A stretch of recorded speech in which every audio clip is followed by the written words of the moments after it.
ever exploring and active where we have treatment stop it the world is fit for with the that's difference that we have and numbers around it.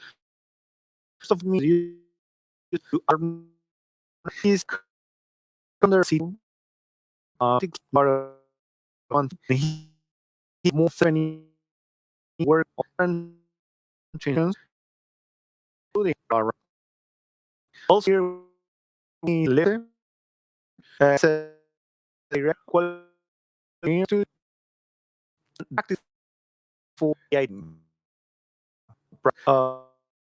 He has done the specification so first for instance and spaces so the gateway find those signal royce who were comments his power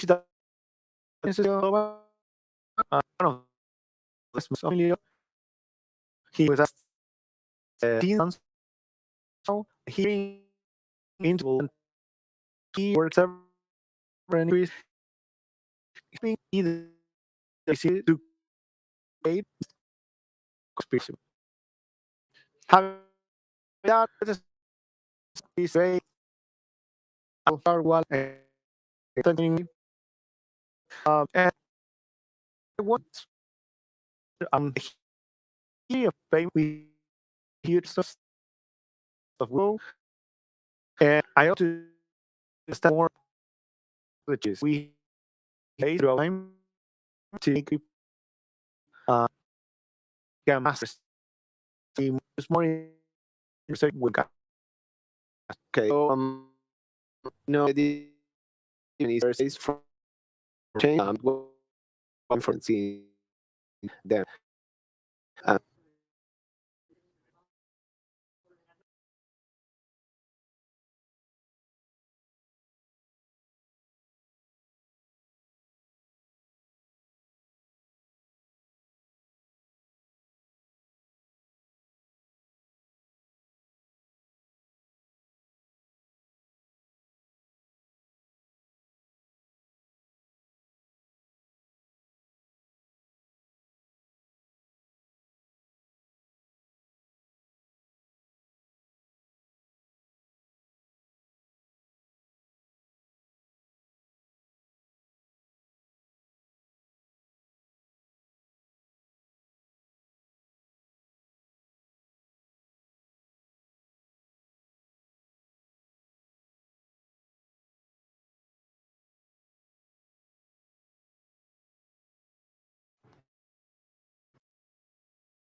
for the technical issues we were experiencing.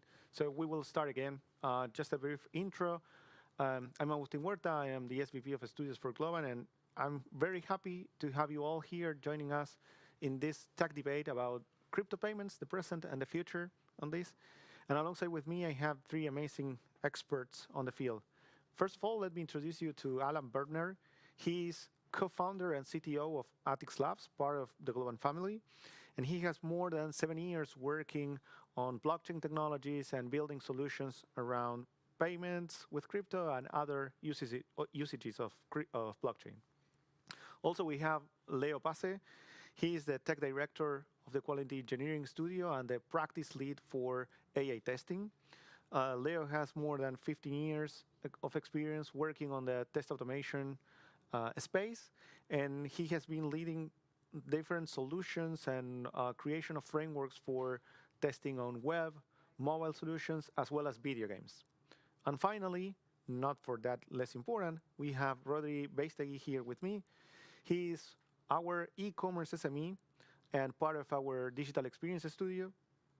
Rodri is maybe one of the newest here in the panel, alongside with Alan, with 18 months in the company, but he brings more than 20 years of experience on helping several players on different industries build and create their best commerce experience. So in order to give a start to this tech debate, I will start with Alan, and I will ask him to help us understand a bit about crypto payments in the history. We just have a very significant mile a couple of days ago, but also which is the present, which are the challenges that we still have on the usage of these technologies. Okay, the first blockchain that was publicly used was Bitcoin back then, more than 10 years ago, and it was just made for payment, which is not something that's not important at all, actually. And we have celebrated the Bitcoin Pizza Day a few days ago, which was the first time someone paid for a couple of pizzas using Bitcoin network. But payments and blockchains were always a tough topic to discuss with, because there was always the debate between blockchain or Bitcoin and Visa network, right? In terms of the amount of transactions that you can process, and I could say that's something that's challenging. We have other solutions nowadays that help scaling different blockchain alternatives, most specifically with payments. For example, Lightning Network on top of Bitcoin. But yeah, obviously, that's not a problem that has been solved already. A few weeks ago, there was an NFT drop. NFTs are a digital asset that was made on top of Ethereum, and that collapsed the network for a few hours, right? So obviously, that could have been done better. There are design patterns to avoid those things. But still, the network collapsed, right? So yeah, that's where we are. Payments are all around. And as I said, it's still challenging. Yeah, and these good practices that you mentioned are also being built basically as we find new use cases. I mean, NFTs did not have the size they have right now, or maybe in the past could not affect the blockchain as they are doing that right now. Yeah, I mean, adoption is huge. And the interesting part is that those patterns are being built constantly, right? So there are tons of material, and actually the good thing about blockchains is that everything is built open source, let's say, or on public. So you can gather different patterns and ways that you could solve those issues by just looking at other projects, right? So that's super interesting. Awesome.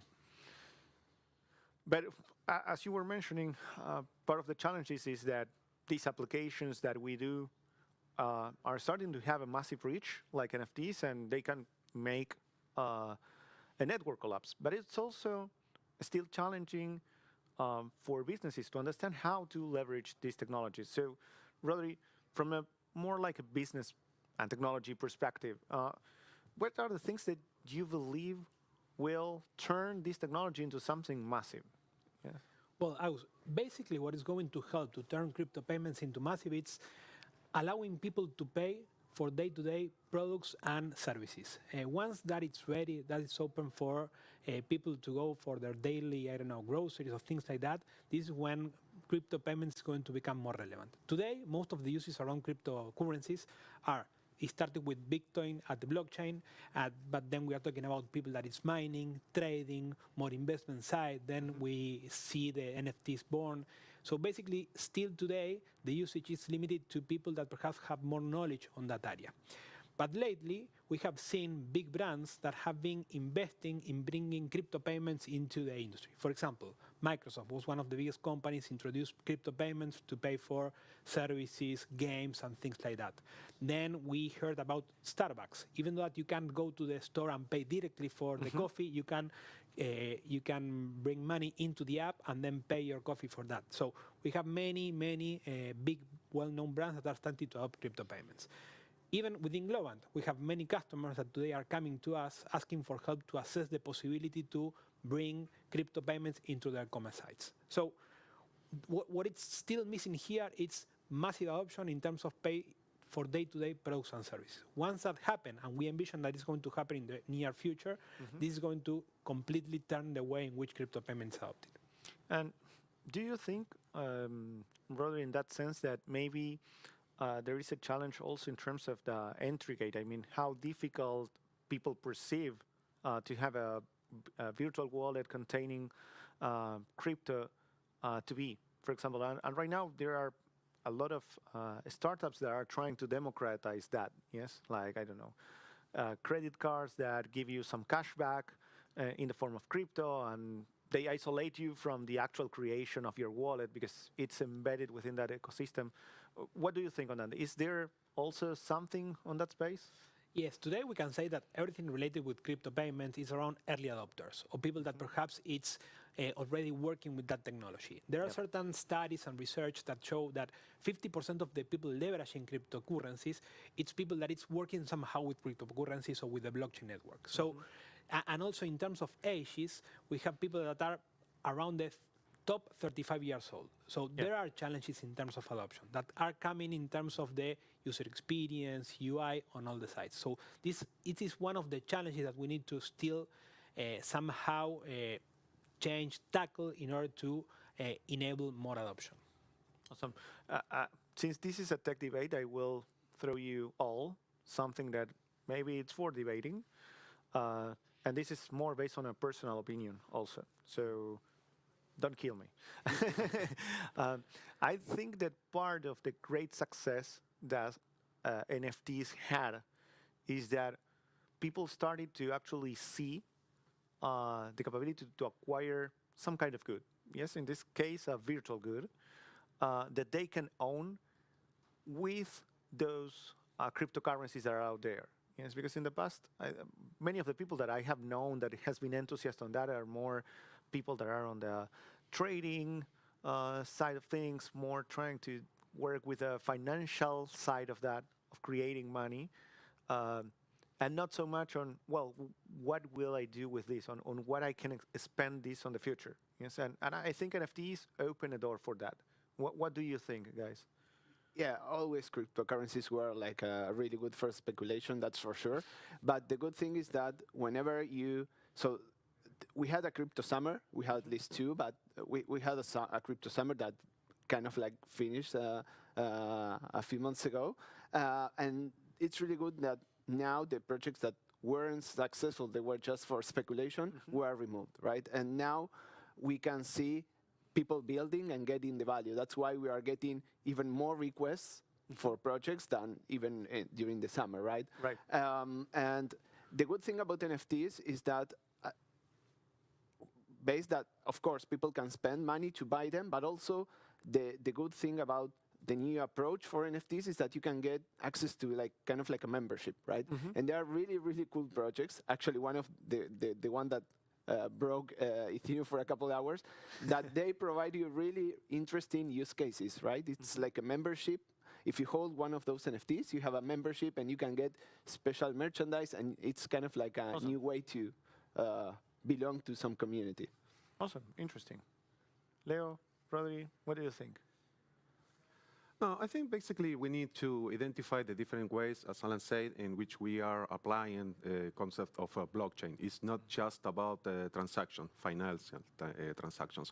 So one important topic, and I think since, I know, maybe Mark Zuckerberg changed the name of his company from Facebook to Meta, everyone is talking about the metaverse, and we have no idea about what the metaverse is. We have, yes, some kind of approach, but it's like, I know, talking about the internet in the 90s. So I think that the universe of blockchain is not just limited to financial transactions, but also NFTs, smart contracts. And I think that is really huge opportunity for the technology people to keep relevant on this kind of technologies.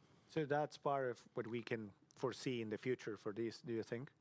Yeah, I think that I'm talking from the quality perspective, and it's a good example because from time to time we face some changes on the paradigm in which we test. For instance, with the artificial intelligence, with the explosion of the artificial intelligence years ago, so we were forced to change our mindset regarding the testing strategy, right? So we are not testing an artificial intelligence application in the same way that we test a traditional application, maybe a static web page or whatever. And I think that the same happens with blockchain. So we need to be aware that the blockchain technologies need to have a special testing strategy. We need to see which are the technologies that will be helping us to perform this kind of, not just testing, but also development. Yeah, totally. And which do you think could be a pitfall of not thinking on a proper testing strategy on crypto, for example? Not thinking about testing strategy? Yes, not having it in mind right now. You mentioned metaverses, for example, as a future usage of this, and I keep reading a lot about what metaverse can do, what is about experience, and I see a lot of spaces that are still out there to be tested, to be improved. I don't know, for example, everything that is related to harassment on those environments. Yes, totally. The metaverse is still, again, a concept that we are considering different technologies or different aspects. For instance, gaming. So I was in charge of the gaming studio for many years.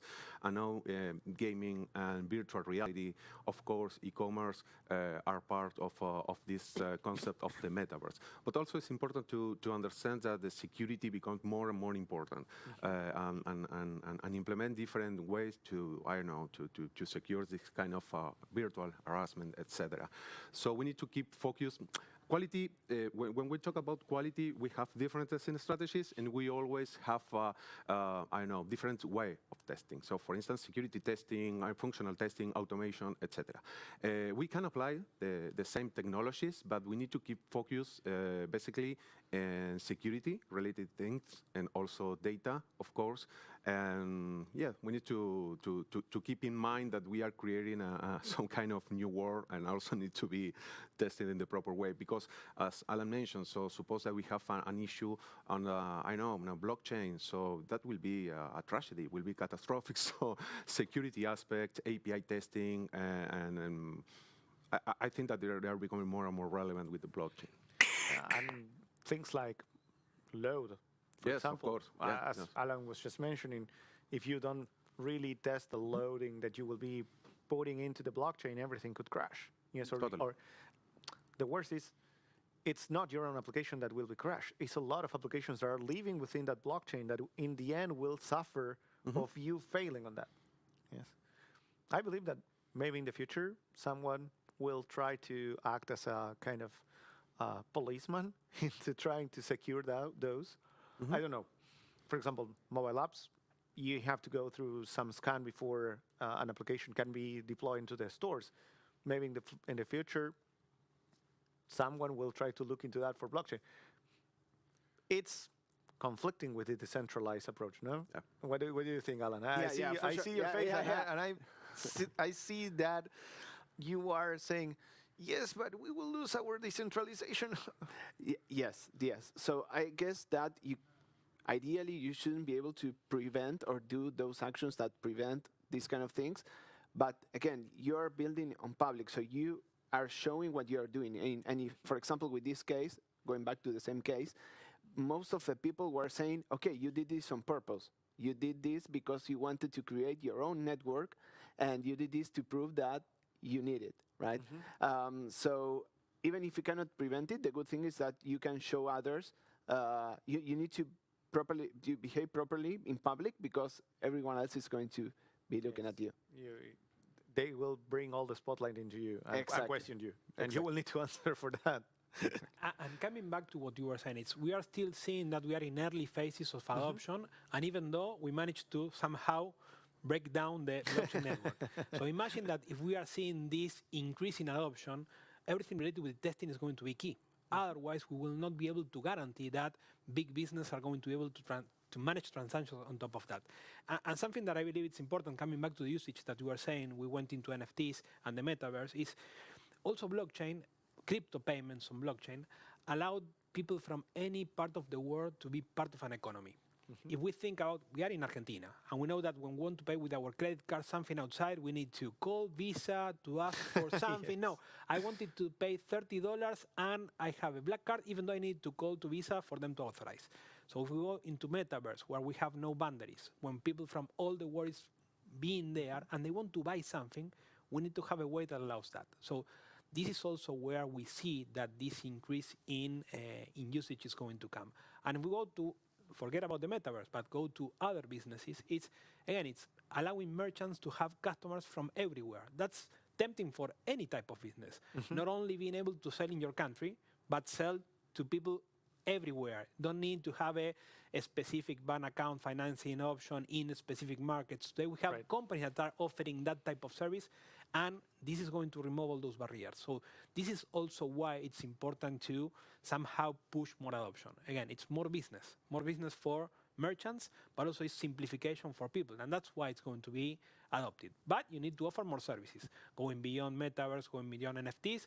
I want to pay for my coffee. I want to pay for a piece of clothes for my baby that I want to buy from somewhere else. So this is how we see that this is going to change and how adoption is going to come. And again, testing. If we don't test things, probably it's going to collapse when this happens. Very interesting what you mentioned. I have never thought about this usage beyond countries' limitation for the mass. I have seen different banks trying to create their own ledgers in order to do international transactions between their own entities. And it was like a use case that at the time I see it, I said, of course, this makes a lot of sense. I mean, money is virtual in the end. It doesn't make sense that they go through all those heavy process. But I never thought, and it's quite interesting that barrier also exists for everyone trying to buy any kind of good beyond your country, trying to pay for that, limitations, like having to authorize that. I never thought about it. It's interesting. I think our logistics today is much more simple because you just ship something, but you need to pay for that. So then you have banking institutions, finance, and so on.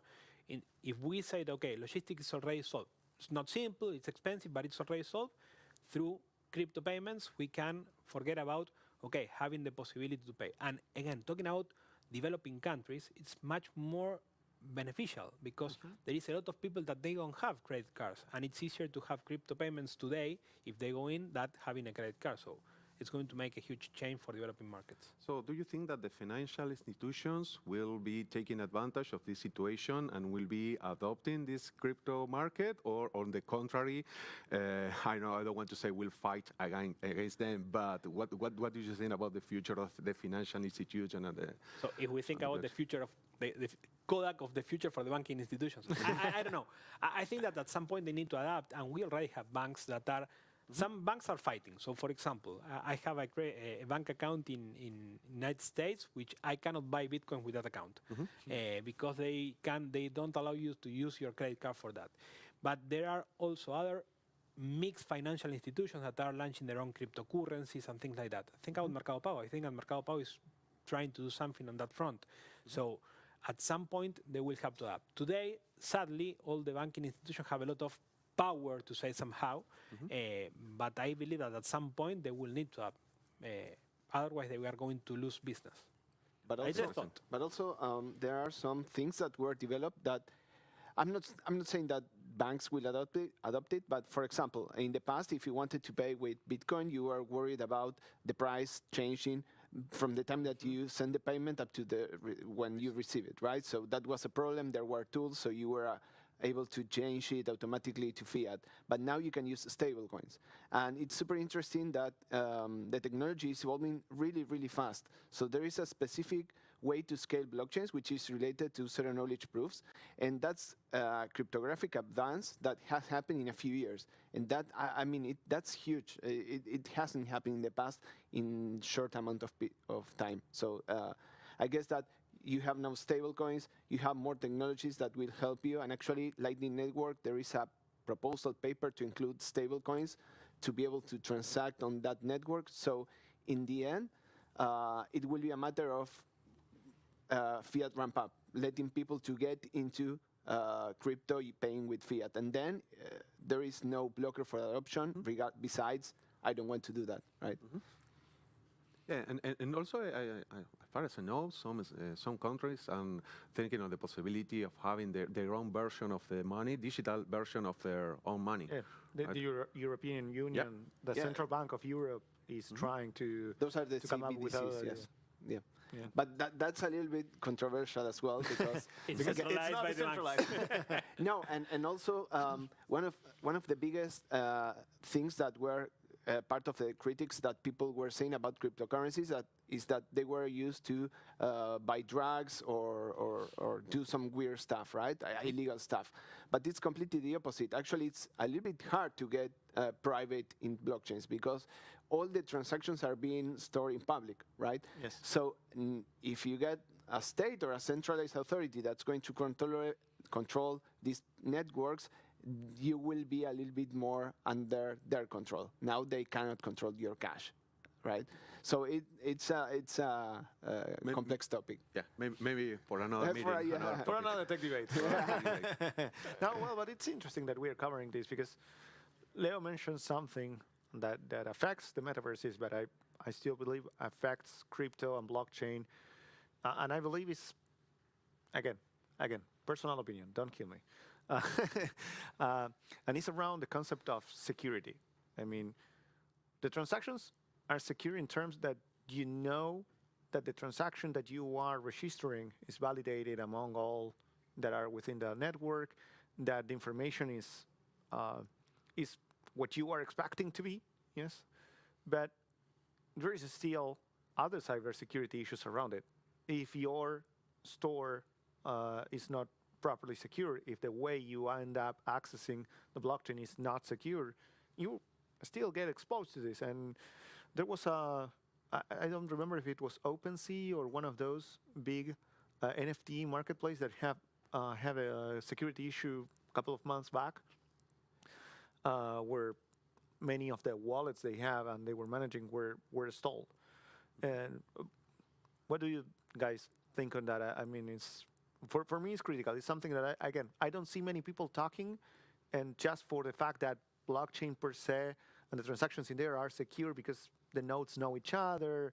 Again, the data that you get in there has been approved by all of them. Everyone thinks like, okay, this is secure by default, and you have many layers before reaching the blockchain.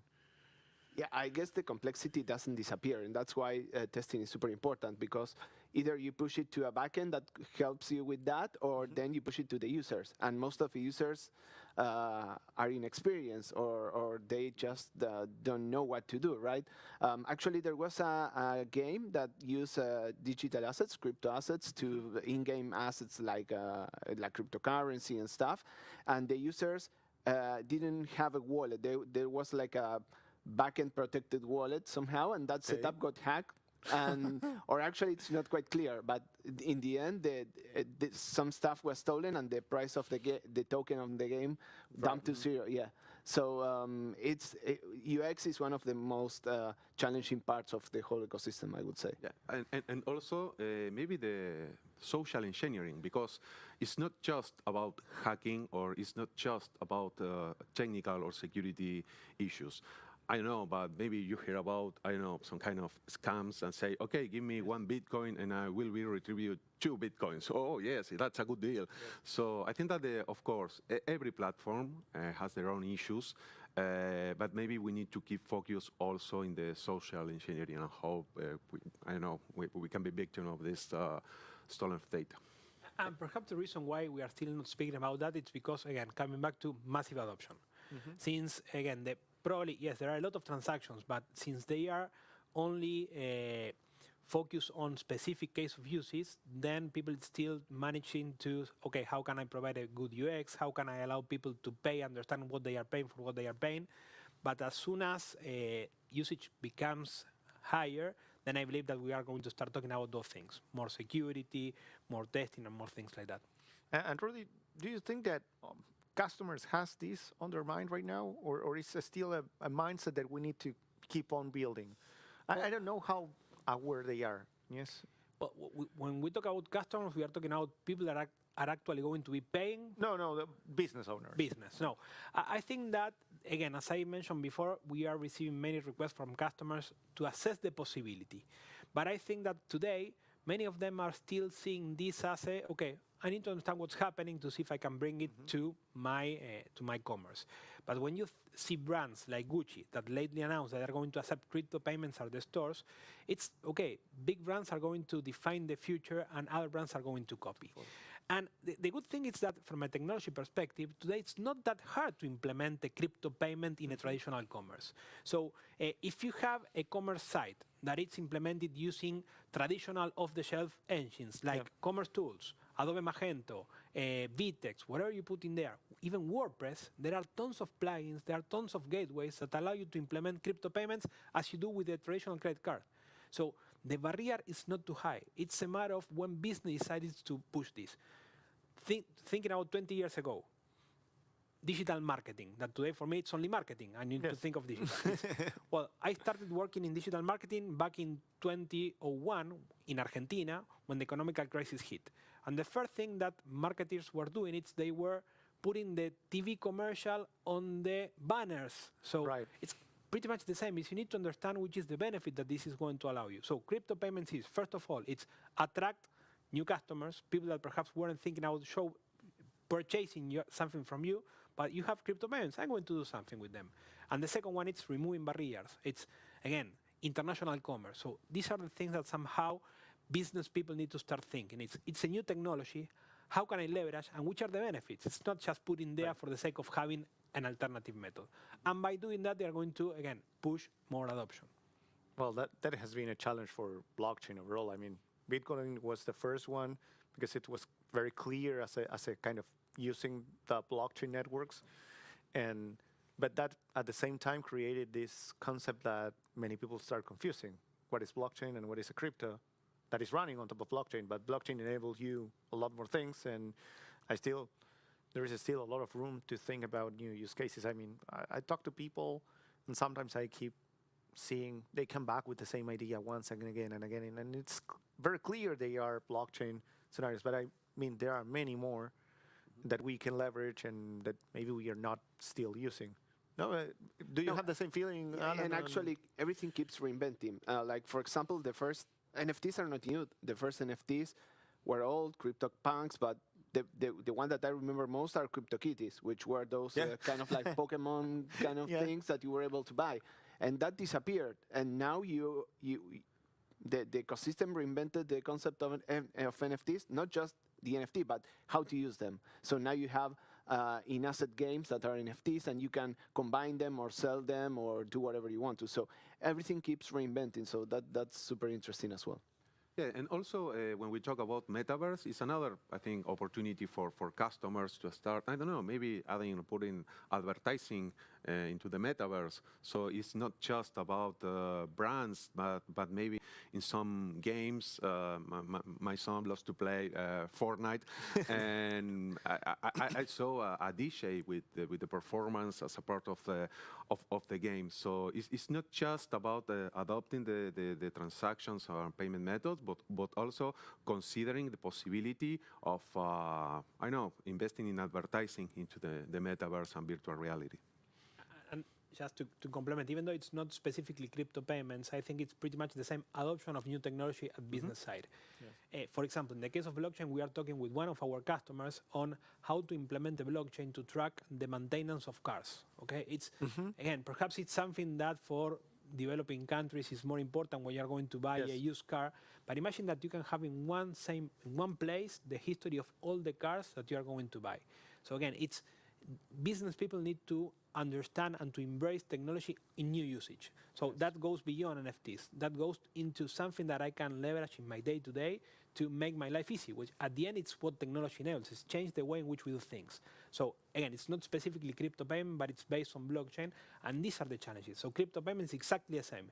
It's not using crypto payment for the sake of crypto payment, but understanding from a business perspective, which is the benefit that I'm going to get out of leveraging this. Yeah, all this makes me think about what happened with AI. As we have this long winter where AI was not progressing, was not penetrating business in the way it is right now, and the time that we had to start talking to our customers, talking to users, trying to understand what their needs were on both ends, and start creating new solutions with the big advancements that we have on that space. Yes, and at first it was hard for them to understand, even how that could impact their business model. And sometimes that was the greatest space for leaner companies, startups, and others that had a linear structure that helps them get into those things faster. So it reminds me a lot. It brings a kind of a revival for me in many of those things. I think that blockchain suffer of something like that with this, again, confusion between what's blockchain, what's Bitcoin, and not having all the people ready to understand what it can bring into the table. Now we are getting out of there. We're starting to have more meaningful conversations about different scenarios. As you mentioned, Ala, technology has also evolved and improved, and now you can do transactions faster with other layers, with other patterns that enable use cases that in the past were just not financially interesting also, right? But we're talking about a tech debate, and I want to go a bit more into tech side. So, Alan, what do you think are right now those challenges that we see on this space from a development, integrations perspective? And also, what kind of things do you believe people need to start learning to become part of this, to be part of this new wave? So it's kind of interesting because whenever you say that you work in a blockchain space with someone, they think about, okay, you do cryptocurrencies or you do smart contracts, right? But different layers get involved whenever you are working on this space. And actually, testing is one of the most important ones due to the kind of like critical software that we are building. But it's not just that. You have also backends that you need to build to interact with the blockchains, even if it's not super Web3, as everyone would say. You need backends, and backends are built in Java, Node.js, Python, whatever tool that you are used to. Then obviously you have smart contracts, and they are really, really good material, specifically on Solidity, which is the language that's used to write smart contracts for Ethereum and similar networks, but also front ends and user interaction with wallets. So we have all different layers have a challenge for you to start with. So if you know about backend, you can start there, and then you can switch to smart contracts or to protocols. Actually, I started as a backend developer in blockchain space. Then I work on some protocol level. Then I switched to smart contracts. I never did front end, so I'm proud of that. But yeah, I mean, there are challenges in all the different layers, so you shouldn't be afraid of starting. And is there any kind of real deep knowledge around cryptography that you need to have? I mean, because all this is based on crypto, right? On the principles of cryptography, and was born out of a discussion of a few crypto nerds, and they bringing this idea. Do you need something on that field to be part of it, or you could get into it and start building things without being an expert? So you need to know the basics, of course, and you need to just to not to make a mistake that might be huge, right? But that's something that you can learn from others, from your team. But you don't need to be a crypto expert to understand how the crypto primitives were coded. Actually, that's super hard. It's more related to hardcore computer science and math rather than with engineering, right? So as long as you understand the tools and how to use them, and you stick to whatever needs to be done, you will be safe and it's going to be okay. Awesome. Leo, from a testing perspective, do you think there is anything new that will come in and help on this? It's more like going more in depth into good practices that we used to have on the testing space? Yes, totally. I think the main challenge that we have is we are still working on the standardization of the testing strategy for blockchain technology. I would say before, so we can't apply the same testing strategy for traditional applications than for artificial intelligence or blockchain. We have different tools provided by the platform. For instance, we have a tool for testing the Ethereum contracts. But I think that the main challenge that we are facing now is the standardization of these tools. And regarding the technical knowledge, I think that basic testing knowledge applies for all the platforms. But I think that, again, we need to have a huge understanding about other practices like non-functional testing, for instance, load and performance, security, etc. So we can use the same principles, the same basics, but we need to, I don't know, take another step and try to adapt the traditional technologies and testing strategies to the blockchain. The same we did for artificial intelligence in the past. And do you think there is any kind of, I don't know, bad habit or issues that we have from testing other kind of solutions that could affect understanding what are the challenges of crypto? For example, AI. When you test an AI, you have to also think on how it has been trained, how to properly create testing scenarios for the AI. What are you going to be testing of the AI if it is only the accuracy, if it is answering in the appropriate time, how to create the proper conditions for that AI to be tested. Do you think there is anything like that that you need to crack in your mind? The most tech kind of yes, parallelism that I can imagine is like when you learn object-oriented programming. It's like you need to do that switch on your mind from other paradigms. I mean, many people potentially that is hearing us has not had to do that because they were born and raised in the era of object-oriented programming. But at the time I was at the university, we were saying other kind of programming, and we needed to crack our minds and enable ourselves to think on that way. Do you think there is anything on the testing space like that? I think that you can drive a car without any knowledge of mechanics. So you can simply drive. The same for testing. So you can test artificial intelligence application without, I don't know, any knowledge about how the model was trained.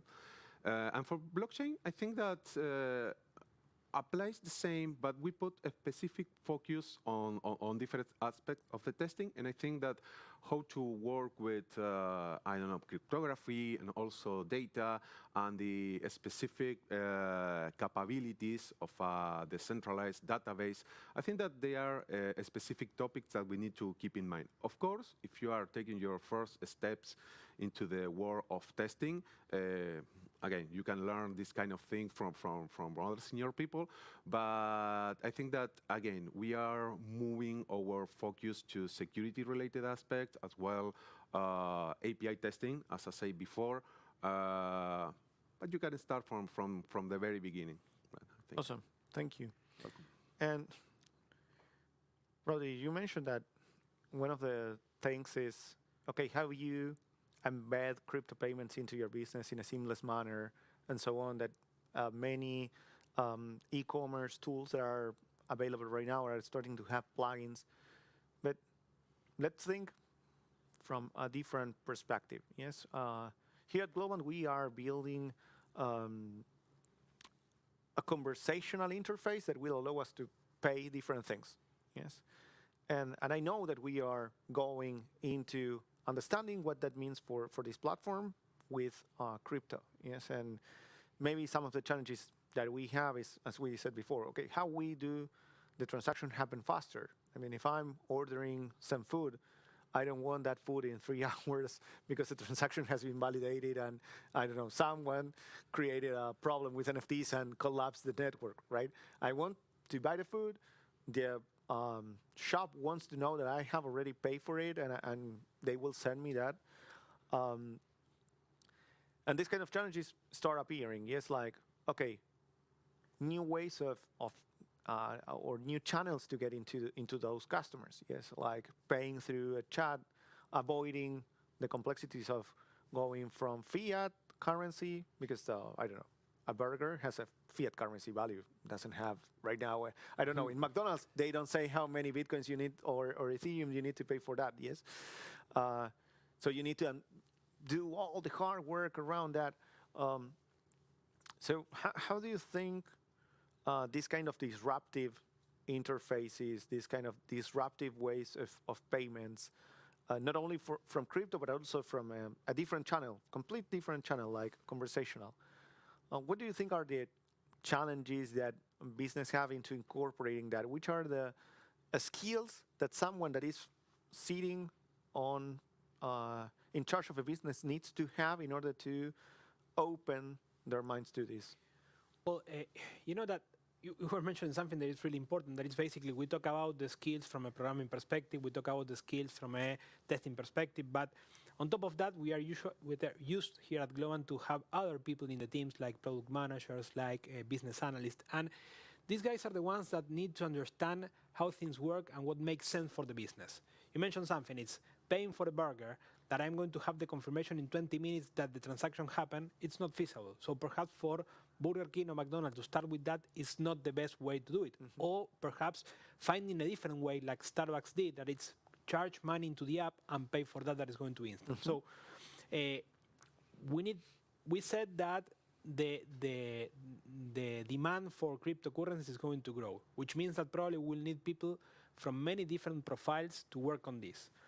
We know that in technology today, we lack of people, and probably it's people that are willing to, okay, I like this space and I want to work. So we need business people that understand the business, understand how this specific technology could be applied and if it made sense. Mm-hmm. Then we need UX people that understand how everything works and to give that sense of, okay, this is simple, I can use it.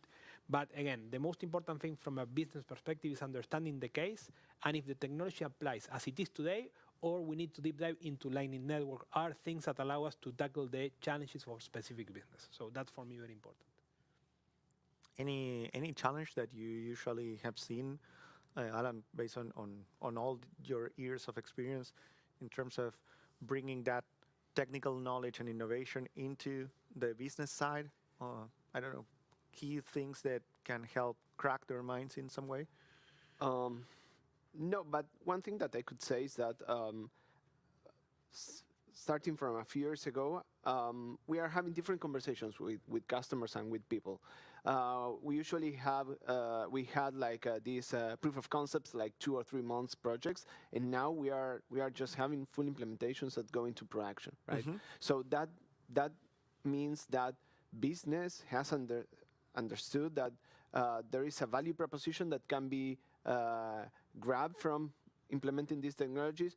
Again, it's not like we have this golden hammer and we are looking for nails all around, but we are having more in-depth conversations, and that's super interesting. We are just discussing the roadmap, not the why, and that's super interesting. And this is also thanks to the maturity on also the skills that we have been discussing, exactly. Right? Because we have all acquired more and more skills to have these kind of conversations with our teams, with getting people onboarding into these technologies, with having meaningful conversations with businesses, understanding their needs, and understanding really what technology can bring.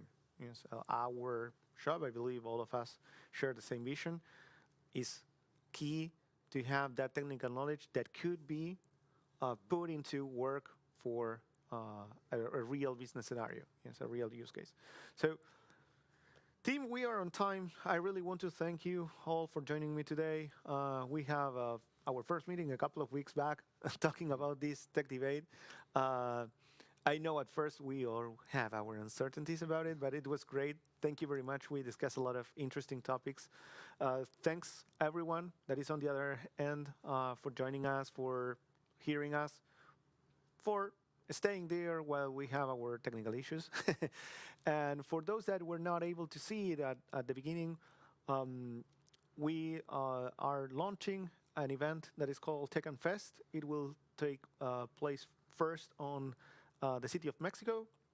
For those around there, you can join us in a physical way, and you will have a different experience to any other that you have lived before.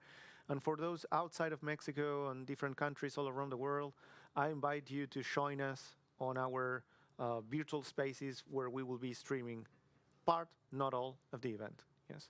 So thank you very much again, and hope you have enjoyed it. Thanks.